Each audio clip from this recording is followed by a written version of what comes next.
BNP এটা নির্বাচনমুখী দল।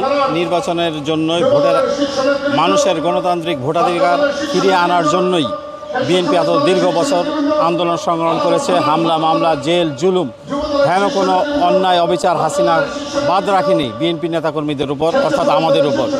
আমরা ভোটের জন্য সর্বদাই প্রস্তুত ছিলাম এবং প্রস্তুত আছি ইনশাল্লাহ। আপনারা জানেন, মানুষ দীর্ঘদিন ভোট দিতে পারেনি, ভোটাধিকার থেকে বঞ্চিত ছিল বাংলাদেশের মানুষ। বাংলাদেশের মানুষ ভোট দেওয়ার জন্য উন্মুখ হয়ে আছে। আর এই ভোটের অধিকার ফিরিয়ে আনার জন্য সবচেয়ে বেশি লড়াই সংগ্রাম করেছে বাংলাদেশ জাতীয়তাবাদী দল জনাব তারেক রহমানের নেতৃত্বে। বিএনপি তথা যুবদল, ছাত্রদল, স্বেচ্ছাসেবক দল, বাংলাদেশের সাধারণ আপামর জনতা জনাব তারেক রহমানের নেতৃত্বে আন্দোলন সংগ্রাম করেছে ভোটের অধিকারের জন্য। এবং তারা উৎসব মুখর পরিবেশে আগামীতে নিরপেক্ষ একটি ভোট হবে, সেই ভোটে দেশের মানুষ ভোট দেবে ইনশাল্লাহ।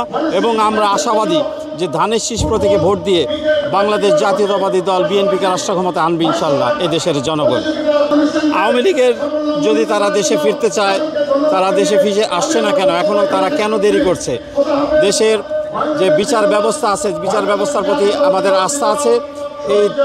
তারা যদি দেশে ফিরে আসে ভালো, অন্যথায় আইনি প্রক্রিয়ার মাধ্যমে দেশে ফিরিয়ে এনে তাদের বিচারের মুখোমুখি দাঁড় করানোর জন্য আহ্বান সারা দেশবাসীর আছে এবং আমরাও এই পক্ষেই আছি।